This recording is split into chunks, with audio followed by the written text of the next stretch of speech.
Good morning student. आप सभी कैसे हैं? अच्छे होंगे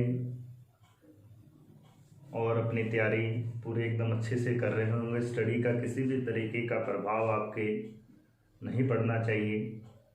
निरंतर आपकी क्लासेस, ऑनलाइन क्लासेस आपकी हो रही है, आप उन क्लासों पे अच्छे से ध्यान दें जिससे आपका स्टडी का किसी भी तरीके का कोई भी नुकसान नहीं होगा।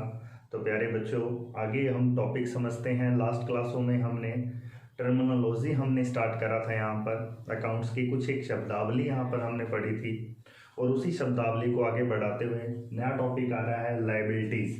भाई लायबिलिटीज़ क्या होती हैं? इसे बोला जाता है हिंदी में दायित्व। दायित्व क्या है? हमारे क्या दायित्व हैं, यानी कि बिजनेस के क्या दायित्व हैं। दायित्व क्या होते हैं? जिसे चुका देना हमारे लिए क्या बन जाती है? एक रिस्पॉन्सिबिलिटी बन जाती है। तो वो क्या होते हैं? दायित्व होते हैं। जैसे अगर हमने किसी से उधार माल खरीदा है तो उसे पैसे हमें देने होंगे, ये हमारा दायित्व है। किसी से उधार माल की जगह अगर हमने कोई पैसे उधार ले लिए हैं तब भी इसका मतलब उसे चुकाने पड़ेंगे, तो वो भी क्या है? हमारे लिए दायित्व है। तो जो बिजनेस के लिए क्या बन जाती है? उसे पे कर देना एक लायबिलिटीज़ बन जाती है। तो इसलिए उसे क्या बोला जाता है? लायबिलिटीज़ बोला जाएगा, दायित्व बन जाएगा, जिसे पे करने का एक रिस्पॉन्सिबिलिटी को ही हम क्या बोलेंगे? दायित्व बोलेंगे। अब दायित्व के अंदर सबसे पहले आया एक्सटर्नल। एक्सटर्नल मतलब बाह्य दायित्व। एक्सटर्नल मतलब बाहर। जब बिजनेस के बाहर वाले लोगों को क्या कर दी जाए? पेमेंट कर दी जाए तो उसे क्या बोला जाएगा? बाहरी दायित्व बोला जाएगा। सबसे पहले आ रहा है क्रेडिटर। क्रेडिटर जिसे हिंदी में बोला जाता है लेनदार। लेनदार का मतलब है हमारे से पैसे लेने वाला। यानी कि अगर मान लेते हैं मेरा नाम दीपक है, ठीक है, और सामने वाले का नाम कोई और है और मैंने अगर माल उससे खरीदा है तो उसको पैसे दूंगा, तो यानी कि वो व्यक्ति मेरे लिए क्या कहलाएगा? वो पर्सन मेरे लिए क्या कहलाएगा? लेनदार कहलाएगा। जिससे भी हम माल उधार खरीदेंगे उसको पैसे देने हैं, तो ये मानी कि वो हमारा क्या बन जाएगा? लेनदार। हमसे पैसे लेने वाला लेनदार। Bills payable.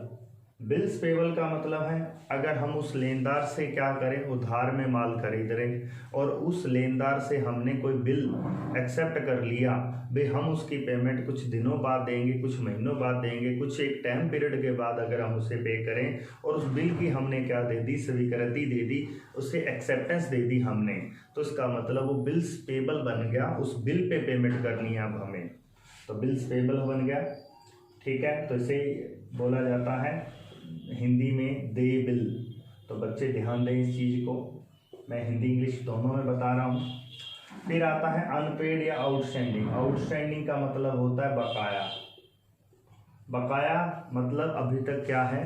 बाकी है। ऐसा एक्सपेंसेस जो हमने अभी तक देना क्या है? बाकी है। तो इसका मतलब वह भी क्या बन जाएगी? हमारी लायबिलिटीज़ बन जाएगी। जैसे कोई कर्मचारी है, कोई एम्प्लॉई है, उसकी सैलरी अभी देनी बाकी है, तो इसका मतलब वो क्या है? एक्सटर्नल लायबिलिटीज़ है, बाह्य दायित्व है। फिर आता है इंटरनल लायबिलिटीज़। इंटरनल का मतलब है आंतरिक लायबिलिटीज़, आंतरिक दायित्व।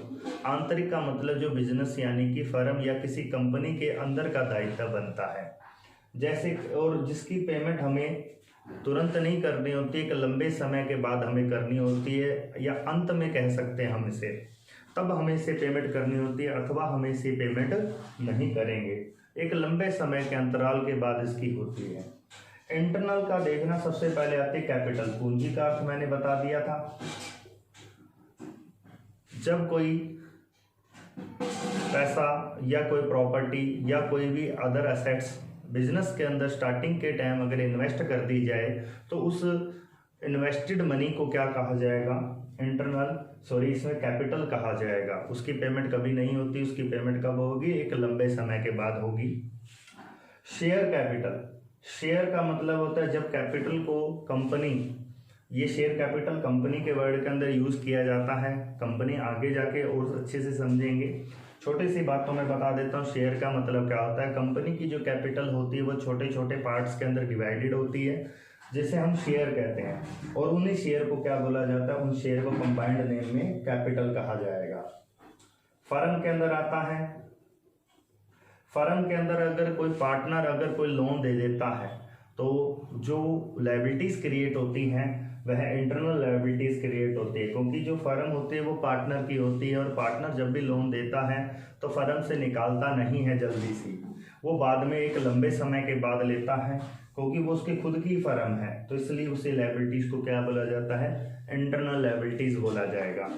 इसी तरीके से लायबिलिटीज़ के दो पार्ट्स और बनाए गए, शॉर्ट टर्म और लॉन्ग टर्म। इसे कहते हैं कि ना शॉर्ट टर्म का विद इन 1 ईयर, 1 ईयर का एक आपको बस इतना याद रखना है जिसकी पेमेंट हमें 1 साल की अवधि 1 साल के पीरियड के दौरान हमें देनी हो तो उसे क्या बोला जाएगा, शॉर्ट टर्म बोला जाएगा।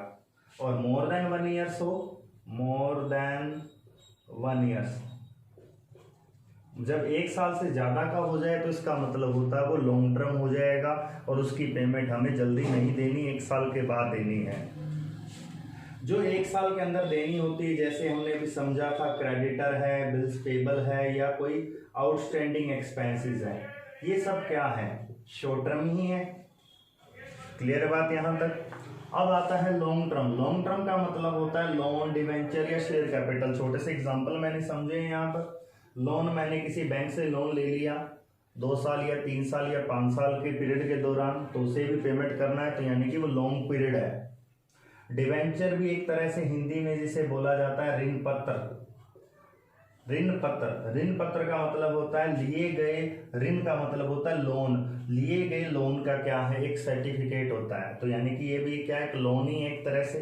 तो लोन जो हमें 1 साल के बाद पे करना है, इसको भी 1 साल के बाद पे करना है, तो इसका मतलब ये भी लॉन्ग टर्म लायबिलिटीज है।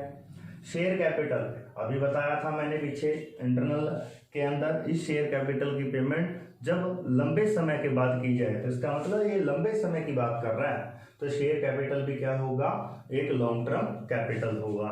तो इस तरह लॉन्ग टर्म लायबिलिटीज होगा। तो आप अच्छे से समझे, इस चीज को प्यार से समझे और एक एक टर्म्स को समझते जाएंगे, फिर ही हम इसके अंदर आगे जर्नल एंट्री या किसी तरीके का कोई भी आगे टॉपिक आता है तो हम उसे अच्छे से सीखते जाएंगे।